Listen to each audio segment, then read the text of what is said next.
Buenas tardes, mi nombre es Ángel Martínez, yo soy egresado de la Facultad de Odontología de la Universidad Juárez del Estado de Durango. El tema de hoy es recubrimiento radicular con matriz dérmica celular, que es el Aloderm, en recesiones gingivales.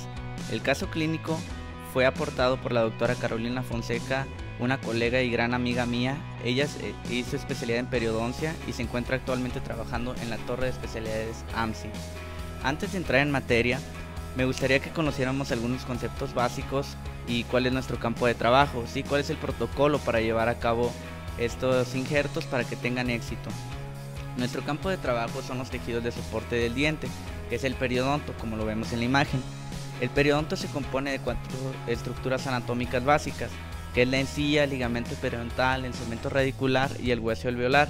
Cada una de estas estructuras anatómicas cumple una función, como la encía cumple la función de barrera y es la primera capa ante los microorganismos.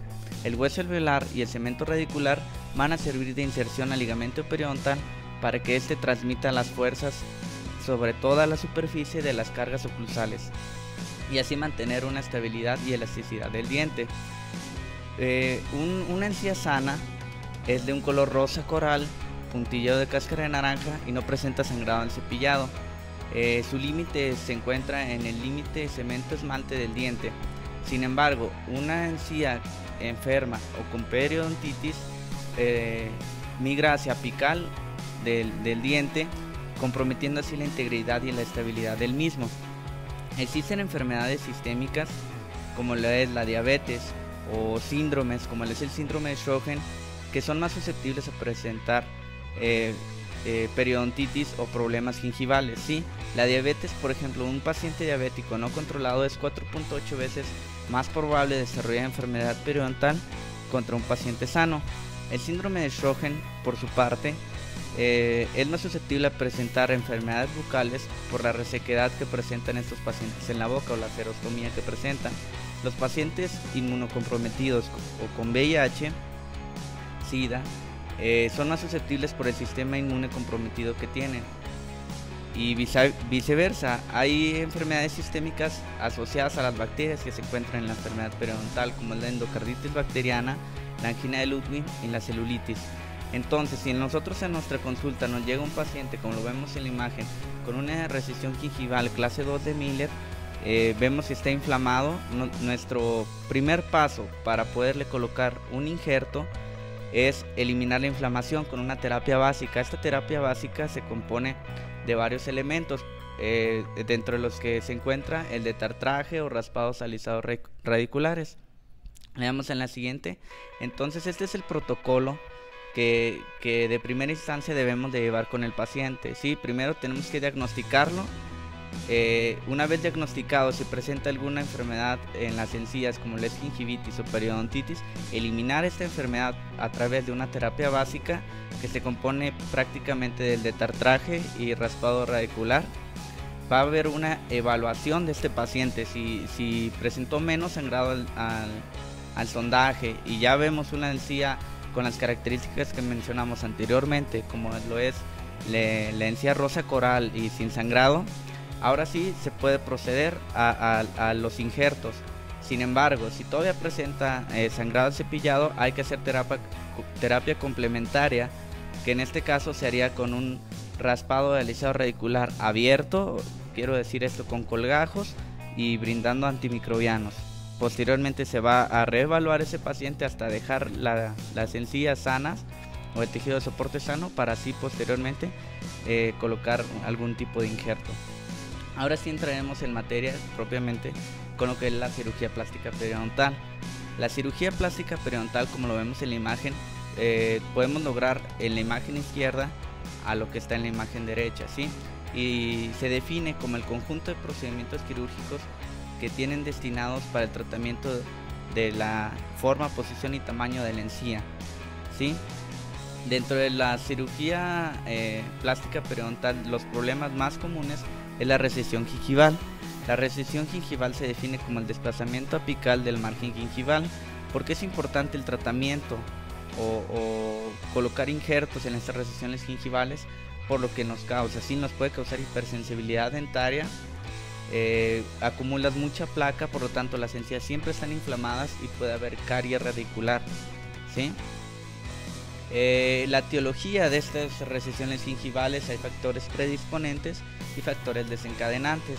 Los factores predisponentes se encuentran la malposición dentaria, las deficiencias óseas y la inserción alta de los frenillos. De los factores desencadenantes, principalmente es el cepillado traumático. Hay que tener una buena técnica de cepillado, laceración gingival o los movimientos ortodónticos no controlados. Entonces, la clasificación de estas recesiones gingivales viene de hace mucho tiempo. Se clasifican desde clase 1 a clase 4, ¿sí? La clase 1 las clasificó Miller de acuerdo a que hay pérdida de inserción, no hay pérdida proximal. Sin embargo, en la clase 1 no llega a la unión o al límite mucogingival. En la clase 2 no hay pérdida de inserción interproximal, sin embargo sí llega al límite mucogingival. En la clase 3 ya tenemos algo de pérdida de inserción interproximal, y en la clase 4 es una pérdida de inserción interproximal prácticamente horizontal, ¿sí? ¿Y de qué depende o por qué es importante la clasificación de Miller? Porque de acuerdo a esta clasificación de Miller va a ser el pronóstico de cualquier tipo de injerto que nosotros vayamos a colocar ahí. Más adelante vamos a ver los tipos de injertos, pero sin embargo, por ejemplo, en una clase 1 podremos cubrir hasta el 100% de la recesión gingival. La clase 2 igual, el 100%. Sin embargo, en la clase 3 nos lo va a dar el límite papilar, porque en cualquier tipo de injerto nosotros ocupamos irrigación. Si no hay irrigación, el tejido se va a necrosar. Por lo tanto, en la clase 3 nos lo va a dar el límite papilar, y en la clase 4 tenemos que hacer otro tipo de procedimientos antes de hacer una regeneración tisular, ¿sí? Primero se ocupará de hacer una regeneración ósea para posteriormente estar hablando de una regeneración tisular, ¿sí? Entonces, entrando en materia, lo que es un injerto, pues un injerto es un segmento de tejido que ha sido privado totalmente de su aporte sanguíneo y va a ser de una zona donante transferido a una zona receptora. También existen varios tipos de injertos, como ya lo mencioné. Existen los autoinjertos, que estos autoinjertos son del mismo individuo. Los aloinjertos, que son de la misma especie, por ejemplo de un humano a otro humano. Los senoinjertos, que son de especies distintas, puede ser porcino, bovino a humano. Y los biomateriales, que se pueden combinar con algún tipo de injerto de los pasados para mostrar mejores resultados, ¿sí? Entonces nosotros nos vamos a enfocar a los aloinjertos, que son de la misma especie, ¿sí? De humanos. Y en este caso pues es el caso del aloderm, que es la matriz dérmica celular. El aloderm es sacado mediante un proceso de congelamiento, de un proceso todavía patentado, que tiene una membrana basal, posee colágeno, posee elastina, posee proteoglicanos. Esa es la composición del aloderm. Y pues las indicaciones es en la cobertura radicular, aumento de encía, aumento de tejido blando y aumento de tejido blando también alrededor de los implantes. Alguna contraindicación que pudiera tener el aloderm son las que aquejan a cualquier tipo de cirugía, como son trastornos de coagulación, enfermedades sistémicas no controladas y falta de motivación del paciente, ¿sí? Aquí mencionamos alguna característica especial en el aloderm de hipersensibilidad a los antibióticos. ¿Por qué? Porque en el procesamiento del aloderm el fabricante nos indica que es sometido a baños de antibióticos. No ha pasado, pero en algunas ocasiones se puede quedar algún impregnado el aloderm en antibiótico. Entonces, si nosotros somos hipersensibles a antibióticos, pues probablemente nos vaya a causar alguna reacción. Dentro de las ventajas que poseen los aloinjertos en general es que a diferencia de los autoinjertos, el posoperatorio es menos complicado, ¿sí? Reduce la necesidad de este autoinjerto, por lo tanto no abres los campos quirúrgicos.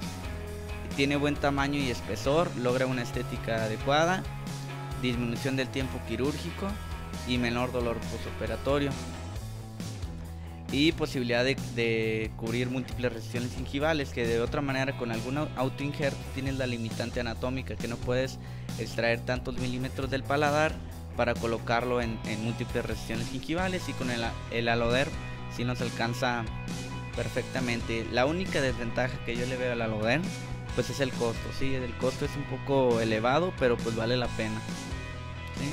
Vemos una imagen de un autoinjerto, como les dije, la limitante anatómica, ¿sí? No podemos extraer más allá de premolares y molares, y muchas veces se requiere experiencia del cirujano para lograr un tejido uniforme, ¿sí? Extraer un tejido uniforme y así ya colocarlo en las recesiones gingivales. Se presenta un caso clínico de un paciente masculino de 55 años de edad cuyo motivo de consulta era pequeña molestia con el aire y sangrado en las encías. Dentro de los antecedentes serofamiliares se encuentra que tiene una madre diabética, y de los antecedentes patológicos se encuentra en aparente estado de salud. Vemos en la imagen la línea de sonrisa que no presenta una sonrisa gingival.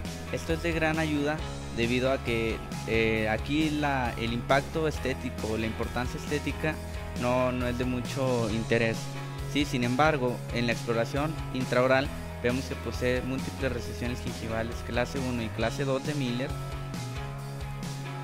algunas vistas laterales, como se aprecian esas recesiones gingivales que son generalizadas, ¿sí? Vistas oclusales. La serie radiográfica, siempre es importantísimo sacar un diagnóstico completo de los pacientes con serie radiográfica, periodontograma, para así llegar al diagnóstico de periodontitis crónica leve localizada con recesiones gingivales clase 1 y 2 de Miller. El pronóstico es muy favorable debido a que la periodontitis crónica se puede controlar y las recesiones, como dijimos anteriormente, la clase 1 y clase 2 de Miller, podemos lograr una cobertura radicular del 100%. ¿Sí? Entonces el plan de tratamiento, como dijimos, no podemos llegar a poner un injerto así porque sí, se tiene que llevar una serie de protocolos o de pasos. La fase 1 es la terapia periodontal no quirúrgica. Tenemos que eliminar la infección, esta periodontitis crónica, ¿sí? Por lo que se procede con un detartraje, un control de placa bacteriana y una técnica adecuada de cepillado. Y se procede a hacer el raspado y alisado radicular de cuadrante 1 al 4. Y se valora posteriormente la fase 1. Una vez valorada y con un buen pronóstico, dejando los tejidos periodontales sanos, vamos a proceder a la fase 2 o el tratamiento periodontal quirúrgico, que este es llevado a cabo por un aloinjerto, en este caso que es el Alloderm, que el Alloderm posee unas dimensiones de 4 por 12 centímetros, tiene un lado A y un lado B, o un lado liso y un lado rugoso, ¿sí? Estamos entrando ya en la fase quirúrgica. Vemos el diseño de la incisión. Se va a acondicionar la superficie radicular, ¿sí? Primero mediante una cureta para eliminar todo el dentritus, igual con una fresa de bola de diamante, de fina o extra fina, para alisar la superficie radicular, y se coloca EDTA como quelante, ¿sí? Para eliminar todo el dentritus. Una vez acondicionada la superficie radicular, se procede a recortar y posteriormente humectar el aloinjerto o el Alloderm, que este debe humectarse en solución salina estéril durante 10 minutos, haciendo intervalos de 5 minutos cada lado. Tiene un lado A, como ya lo mencioné, que este va a mirar hacia el colgajo, y un lado B hacia el lecho receptor. El lado A es rugoso y no absorbe sangre, y el lado B es liso y absorbe sangre. Posteriormente, una vez recortado, se procede a fijarlo en nuestro lecho quirúrgico. Se fija con puntos de sutura y se procede al cierre primario del colgajo, ¿sí? Vamos a cubrir en la totalidad del aloinjerto. Y estas fotografías es fijando el aloinjerto y el postoperatorio inmediato del paciente, ¿sí? Vemos cómo logramos una cobertura total del aloinjerto.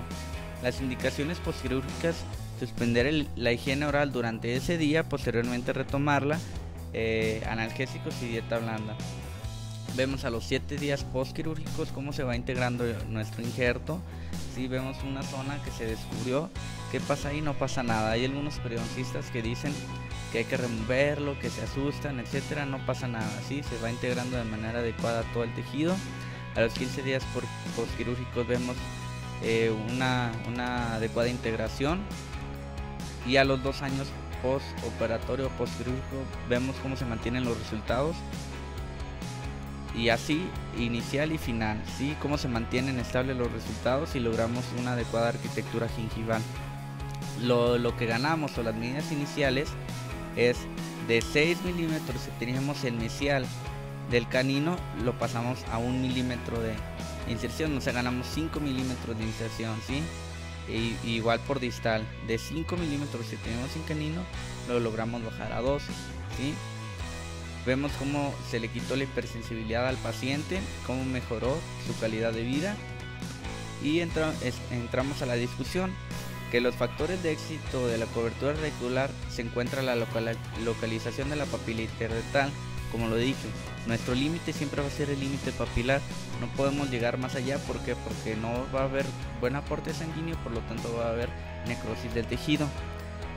El grosor del colgajo influye en los resultados. Un biotipo gingival grueso es más predecible que un biotipo gingival delgado. El uso de matriz dérmica celular resulta en una cobertura radicular y ganancia de inserción clínica similar a la conseguida con injertos de tejido conectivo, con la ventaja de que no abres dos campos quirúrgicos y no tienes limitantes anatómicas, ¿sí? Y por conclusión, podemos decir que la Alloderm brinda resultados predecibles con una estética adecuada y mantiene los resultados estables a lo largo del tiempo. Posibilidad de cubrir múltiples recesiones porque no tiene limitantes anatómicas y buena ganancia de nivel de inserción y eliminación total o parcial de la hipersensibilidad, como se muestra en este paciente. Este fue el tema del día de hoy. No olviden darle like, compartir y suscribirse. Mi nombre es Ángel Martínez y nos vemos a la próxima.